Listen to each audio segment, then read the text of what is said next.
الحمد لله رب العالمين والصلاة والسلام على سيد الأنبياء والمرسلين وعلى آله الطيبين الطاهرين وعلى من تبعهم بإحسان إلى يوم الدين أما بعد بسم الله الرحمن الرحيم وعن أبي هريرة رضي الله تعالى عنه قال قال رسول الله صلى الله تعالى عليه وسلم لولا أن أشق على أمتي لأمرتهم بالتأخير العشاء وبالسواك عند كل صلاة.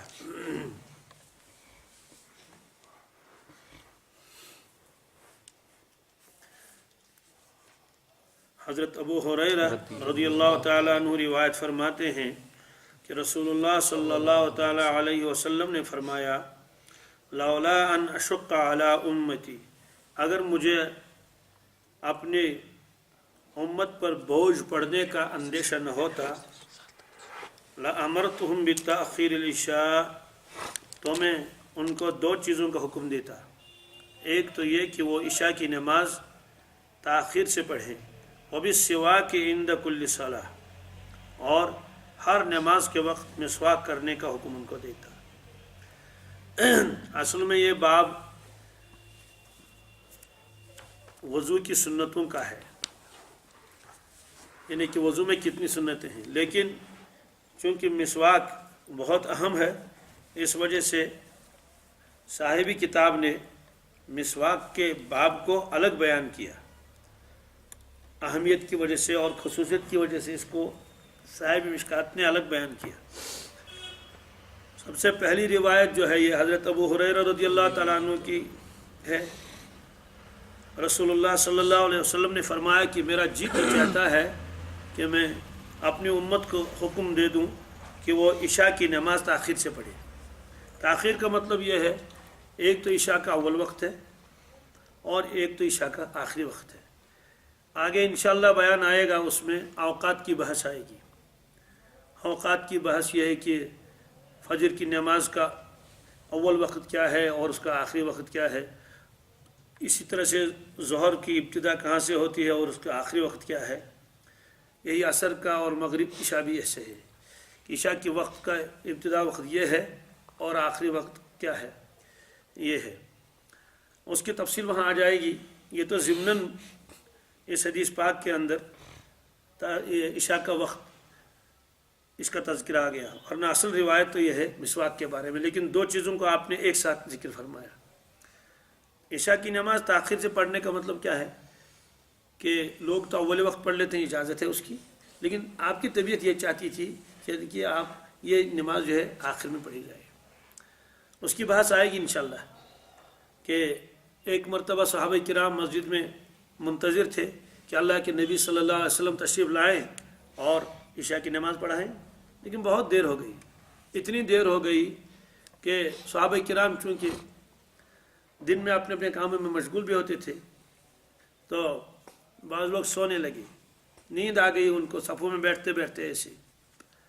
اور بچوں کے شوق کا یہ عالم تھا کہ بچے بھی آ جاتے تھے مسجد میں، اور اس زمانے میں خواتین بھی مسجد شریف میں تشریف لاتی تھی، پیچھے وہ بیٹھتی تھی. تو جب اللہ کے نبی صلی اللہ علیہ وسلم واپس وہ اندر تشریف نہیں لائے مسجد شریف میں، بہت دیر ہو گئی. کسی کی ہمت بھی نہیں کہ جا کے حضرت کو اطلاع کر لیں کیا وجہ ہے. سب انتظار میں ہیں. جب بہت دیر ہو گئی تو حضرت عمر فاروق رضی اللہ تعالیٰ تشریف لے گئے دولت خانے کے دروازے پر اور عرض کیا ہے اللہ کے نبی صلی اللہ علیہ وسلم بچے بھی سو گئے، خواتین بھی سو گئی، عشاء کی نماز کب ہوگی؟ اس کے بعد آپ تشریف لائے اور عشاء کی نماز پڑھ لی. اس موقع پر آپ نے فرمایا کہ میرا جی چاہتا ہے کہ ہمیشہ روزانہ اسی وقت عشاء کی نماز پڑھایا کرو، لیکن اس میں امت کو مشقت ہے. امت اس میں یعنی مستقل اس طرح سے ہمیشہ کیوں دن بھر کے تھکے ماندے ہوتے ہیں تو طبیعت چاہتی ہے کہ جلدی سے کیا کر لیں، نماز پڑھ لیں اور اس کے بعد آرام کر لیں.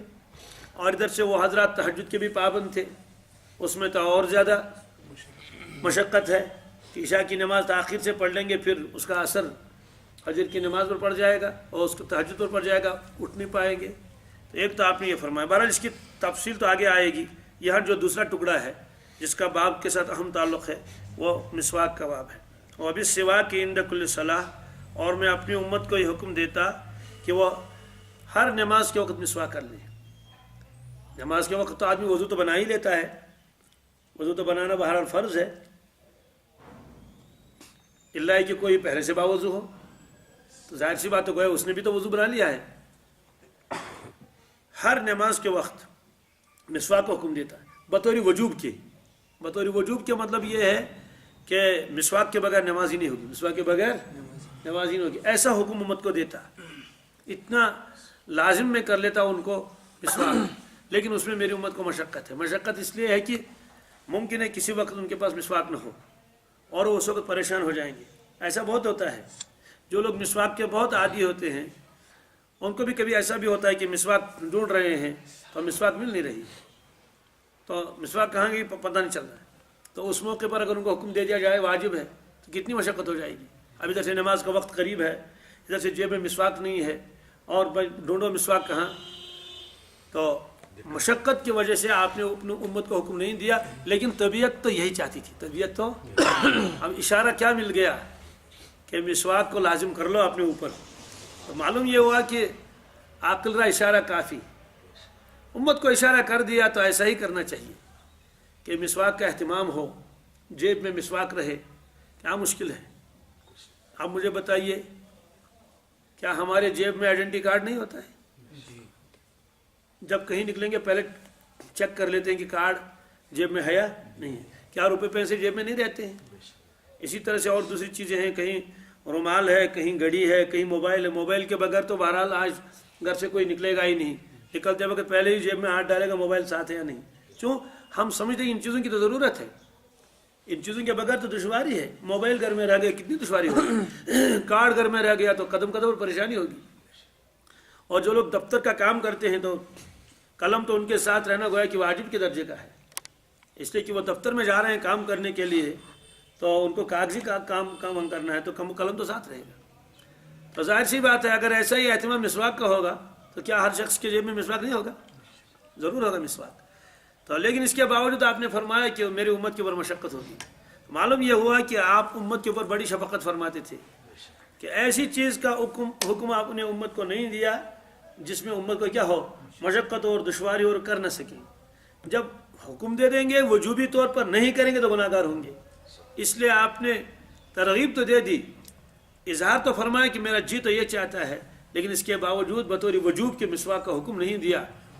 چلو ٹھیک ہے واجب نہیں، لیکن امت کا اس پر اتفاق ہے، کسی کا اس میں اختلاف بھی نہیں ہے کہ مسواک سنت ہے. کیا ہے مسواک؟ کیا ہے؟ فوائد تو الگ رہے، کتنے فوائد اس میں، اللہ اکبر. وہ فوائد تو آگے آئیں گے انشاءاللہ. یہ فرمایا مقصد تو یہ تھا کہ میرا امتی جب بھی آ جائے گا نماز پڑھنے کے لیے تو وہ اپنے پہلے تو کیا کر لے، مسواک کر لے، صاف کر لے. کیوں؟ اپنے پروردگار کے ساتھ گویا مناجات کرنی ہے. آدمی جب کسی کے ساتھ بات کر لیتا ہے تو چاہتا ہے کہ میرا منہ کیا ہو، صاف ہو، دوسرے کو تکلیف نہ ہو. اور بندہ جب نماز پڑھتا ہے تو فرشتے قریب میں رہتے ہیں. وہ روایت آپ کے ذہن میں ہوگی کہ اللہ کے نبی صلی اللہ علیہ وسلم نے فرمایا جو شخص کچا پیاز کچا لہسن کھا کر آ جائے اور وہ حکم یہ کہ وہ مسجد کے قریب نہ آئے. کیوں؟ مسجد کے قریب آ جائیں گے تو انسانوں کو تو تکلیف نہیں ہوگی کیونکہ وہ یہ بھی استعمال کرتا ہے، وہ بھی استعمال کی چیزیں ہیں. لیکن فرمایا کہ اس سے فرشتوں کو تکلیف ہوتی ہے. جب فرشتوں کو تکلیف ہوتی ہے کہ پیاز ہے، کچا پیاز ہے، کچا لہسن ہے، ایک تو ہے کہ آپ نے اس کو پکا لیا ہے جیسے سالن بناتے اس کا حکم تو الگ ہے، وہ ممنوع نہیں ہے. کچے کا لفظ آیا ہے وہاں جی، کیونکہ اس میں تو ایک قسم کی بدبو رہتی ہے. تو جب اس چیز سے آپ نے منع فرمایا مسجد کے قریب مت آ جاؤ، اس کے تکلیف ہو جائے گی کن کو؟ فرشتوں. تو دوسری چیزیں تو بدر جاولا ہے، جیسے سگریٹ ہے، جیسے تمباکو ہے، یہ ساری چیزیں ہیں. تو بہرحال آپ فرماتے تھے کہ پہلے منہ کی بدبو کو دور کر کے آ جاؤ. تو اللہ تبارک تعالیٰ کے سامنے آنا ہے. تو علماء کرام نے تمام احادیث کو سامنے رکھ کر فوائد گنائے ہیں. بعض حضرات نے فرمایا اس میں 70 فوائد ہیں. کتنے؟ بعض لوگوں نے فرمایا 99 فوائد ہیں. ان میں کچھ یہاں تو لکھے ہیں باقی تفصیل کے ساتھ 70 لکھے ہیں صاحبی کتاب نے. ان کو نقل کیا ہے، ان میں سے خاص جو ہے وہ میں عرض کر دیتا ہوں۔ فرمایا کہ سب سے بڑا فائدہ ہوتا ہے کہ مسواک کرنے سے اللہ تبارک تعالیٰ راضی ہوتے ہیں۔ کیا یہ روایت مستقل آئے گی، جس چیز سے اللہ تعالیٰ راضی ہوں گے اگر اس کا اور کوئی فائدہ بھی نہ ہو تو کہ یہ کیا فائدہ کم ہے۔ فرمایا کہ مسواک کرنے سے مستقل سنت کا ثواب اس کے نام اعمال میں لکھا جاتا ہے، وہی مسواک کا عادی ہے۔ دوسری بات ہے کہ جو آدمی مسواک کا عادی ہوتا ہے فرشتے اس سے محبت کرتے ہیں، فرشتے اس سے معلوم ہے کہ فرشتوں کے محبت کا ذریعہ بھی ہے یہ۔ فرماتے ہیں کہ جب آدمی مسواک کر لیتا ہے تو مسواک کی برکت سے شیطان اسے دور ہو جاتا ہے، شیطان قریب نہیں آتا۔ آج اکثر شکایت ہوتی ہے کہ جناب کیا کریں، وسوسے بہت آتے ہیں، وسوسے شیطان وسوسے ڈالتا ہے، کبھی اللہ تعالیٰ کے بارے میں، کبھی رسول اللہ صلی اللہ علیہ وسلم کے بارے میں، کبھی قرآن پاک کے بارے میں۔ لکھا ہے کہ جو مسواک کا عادی ہوگا شیطان اس کے اندر وسوسہ نہیں ڈال سکتا، وسوسوں سے حفاظت رہتی ہے۔ پھر دوسری بات ہے کہ اس کے بعد جو بھی نیکی کرے اس کا ثواب بڑھ جائے گا، ثواب۔ تو نیکیوں کی زیادتی کا باعث ہے کیا؟ مسواک کر لینا۔ ایک روایت میں فرمایا کہ ہر نیکی جس کو اس کا تو ثواب جتنا ہے وہ تو ہے ہی، لیکن جو مسواک کے بعد وہ نیکی کر لے گا، جیسے طواف کرنا ہے، جیسے تلاوت کرنی ہے، جیسے ذکر کرنی ہے، جیسے نماز پڑھنی ہے، جیسے مسجد میں داخل ہونا ہے، یہ سب نیکیاں ہیں، احرام باندھنا ہے، تو اگر پہلے مسواک کر لیا تو اس عمل کا ثواب 70 گنا بڑھ جائے گا۔ کتنا؟ جی 70 گنا بڑھ جائے گا اس مسواک کی وجہ سے۔ اور اسی طرح فرمایا کہ اگر نماز پڑھ لی، آ کے نماز پڑھ لی، وضو بنا لیا، ٹھیک نماز ہو گئی، لیکن مسواک کرنے کے بعد اگر نماز پڑھ لے گا تو اس نماز کا ثواب باقی نمازوں کے مقابلے میں 70 گنا زیادہ ہوگا، صرف مسواک کی برکت سے۔ بعض حضرات نے 99 تک گنا ہے۔ اسی فرماتے ہیں کہ مسواک کرنے سے چہرہ منور ہو جاتا ہے، یعنی چہرے کے اوپر ایک خاص قسم کی ایک کشش معلوم ہوتی ہے اور ایک خاص ایک نور ہوتا ہے۔ اور انبیاء علیہ الصلوۃ والسلام نے دعائیں کی ہیں سنتوں کے اوپر چلنے والوں کے لیے پہلے سے ہی، تو اس میں یہ شخص بھی داخل ہوتا ہے، اس لیے کہ مسواک مستقل انبیاء علیہ الصلوۃ والسلام کی سنت ہے۔ وہ روایت آگے آئے گی کہ 10 چیزیں انبیاء علیہ الصلوۃ والسلام کی فطرت میں ہیں، اس میں مسواک کا تذکرہ بھی آئے گا۔ اور فرشتے اس کی تعریف کرتے ہیں، ویسے ہر سنت پر چلنے والے کی تعریف کرتے ہیں فرشتے، کیا ایک دوسرے کہتے ہیں کہ یہ سنتوں پر چلتا ہے، کیا شان ہے اللہ اکبر سنتوں پر چلنے کی۔ ہمارا مزاج کیسا ہے، ہم لوگ کیا کہتے ہیں، ہے ایشو تو ضروری کیا ہے، سنتیں ضروری نہیں ہے، کیوں نہیں ہے؟ تو فرماتے ہیں جو آدمی سنتوں کا پابند ہوتا ہے، فرشتے جب ایک دوسرے سے تذکرے کرتے ہیں اس شخص کے بارے میں تو اس کی تعریفیں کرتے ہیں، کہتے ہیں یہ شخص تو سنتوں پر چلتا ہے، یہ شخص تو مسواک کے بارے میں تو خاص طور سے لکھا ہے، جو مسواک کا عادی ہوگا تو فرشتے آپس میں باتیں کرتے ہیں، کہتے ہیں کہ یہ انبیاء علیہ الصلوۃ والسلام کے نقش قدم پر چل رہا ہے۔ ظاہر سی بات ہے انبیاء علیہ الصلوۃ والسلام سے بڑھ کر تو کائنات میں کون ہو سکتا ہے، بڑھ کر تو کیا ان کے برابر بھی کوئی نہیں ہو سکتا۔ اللہ تعالیٰ کا ایک ایسا منتخب کیا ہوا گروہ ہے کہ خود اللہ نے ان کو منتخب فرمایا۔ فرماتے ہیں جو آدمی سنتوں کا عادی ہوتا ہے اس پر چلتا ہے، فرشتے جب آپس میں ایک تذکرہ کرتے ہیں اس شخص کا تو یہ کہتے ہیں، کیا کہتے ہیں؟ کہتے ہیں یہ شخص انبیاء علیہ الصلوۃ والسلام کی سنتوں پر اور ان کے نقش قدم پر چل رہا ہے۔ تو مسواک کرنے سے لکھا ہے کہ رزق میں بھی وسعت ہوتی ہے۔ کیا راز ہے اس میں واللہ عالم۔ منہ کی صفائی تو ہے ہی، فرماتے دانت بھی مضبوط ہوتے ہیں، مسوڑے بھی مضبوط ہوتے ہیں۔ پھر دوسری بات یہ ہے کہ اگر سر درد ہو، کیا ہو، مسواک کا عادی ہوگا تو مسواک کرنے سے بھی سر کے درد میں بہت تفاوت ہوگا۔ حکیم اختر صاحب رحمۃ اللہ علیہ جو پاکستان کے بہت بڑے عالم تھے، بہت بڑے بزرگ بھی تھے، تو میں نے ان کو خود بھی دیکھا، وہ یہاں تشریف لائے تھے ہندوستان، تو کئی جگہوں پر ان کا وہ تھا بیانات وغیرہ، تو میں نے ان کو دیکھا ہے، ان کی خدمت میں رہا ہوں، بیانات بھی سنے ہیں۔ تو انہوں نے بیان میں فرمایا کہ وہ کسی ملک میں گئے تھے، یورپ کنٹری میں کہیں، فرمایا کہ پھر ہم وہاں ہسپتالوں میں بھی گئے اور دوسری جگہوں پر بھی گئے دیکھنے کے لیے اور بعض لوگوں کی عیادت کے لیے، اسی میں وہ وہاں گئے تھے مینٹل ہاسپٹل جہاں یہ پاگلوں کو رکھا جاتا ہے۔ تو حضرت حکیم صاحب نے خود لکھا ہے کہ یہ فرمایا خود، اور لکھا بھی ہے کتابوں میں،